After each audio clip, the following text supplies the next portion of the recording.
los. Hallo, herzlich willkommen zu unserer letzten Folge, vorerst letzten Folge unserer beliebten Serie vom Holz zum Rohr. Jetzt habt ihr natürlich gesehen, wenn ihr alle Folgen gesehen habt, wie man so ein Rohr macht. Und das sind natürlich alles Sachen, die ihr nicht machen könnt, weil ihr diese Maschinen nicht habt oder auf jeden Fall nicht ohne jemanden machen könnt, der diese ganzen Maschinen hat. Natürlich ist jetzt eure Frage, na super, und was kann ich jetzt selber machen? Natürlich kann man einiges selber machen. Das, was ihr auf jeden Fall selber machen könnt, immer ist, ihr kennt das Problem, so ein Rohr, was zu weit auf ist, das kann man immer hier hinten mit 2 Fingern zudrücken oder auch wieder aufdrücken, dass die Wölbung ein bisschen weniger wird. Aber das ist natürlich nicht so wahnsinnig viel.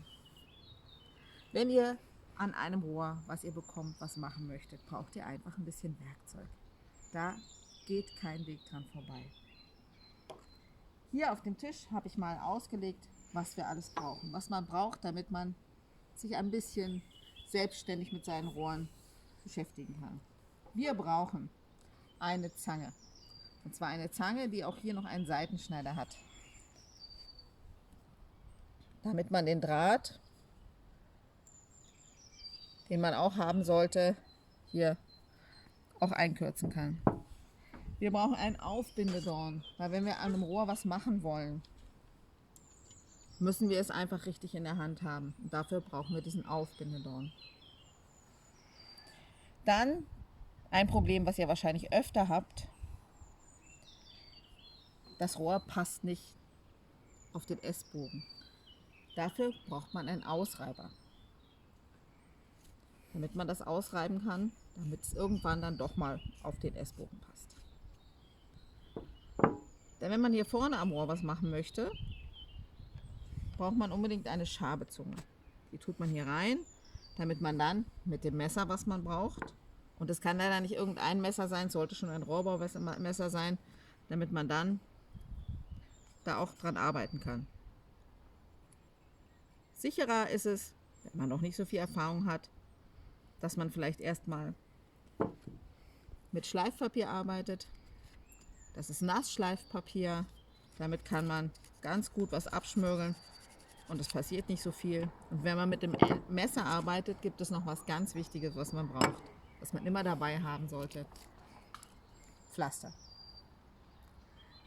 Weil man sich doch schnell mal in den Finger schneidet. Also ein Pflaster sollte immer mit dabei sein. Das heißt, ihr könnt natürlich immer hier hinten am Rohr was abschaben. Das ist die sogenannte Tiefe. Dann macht man immer, da passiert was, dann geht es unten besser los. Und dann kann man, wenn man das Messer schön gerade aufstellt, auch schön so hin und her schaben. Ich habe extra ein Rohr genommen, wo man das auch sieht. Ihr seht, hier ist noch relativ viel Holz drauf. Hier oben, hier vorne kann man die Ansprache machen. Ganz vorsichtig, damit einem da nichts passiert. Und hier, das ist die sogenannte Herzgegend.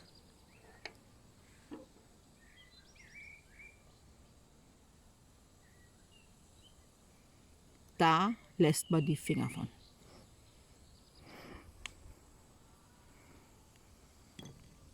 Ich denke, mit den Tipps unter fachmännischer Anleitung könnt ihr vielleicht ein bisschen was anfangen. Aber wie gesagt, um die Investition in ein bisschen Werkzeug kommt man einfach nicht rum. So, ich hoffe, dass ich euch vieles zum Thema Rohrbau zeigen konnte mit dieser kleinen Serie. Und ich denke, die meisten, die das jetzt sehen werden, kennen mich auch oder haben einen Fagottlehrer, den sie immer fragen können, wie er das so macht. Ja, ich wünsche euch noch viel Spaß mit den Rohren und mit dem Fagott vor allen Dingen und wir sehen uns wieder. Tschüss!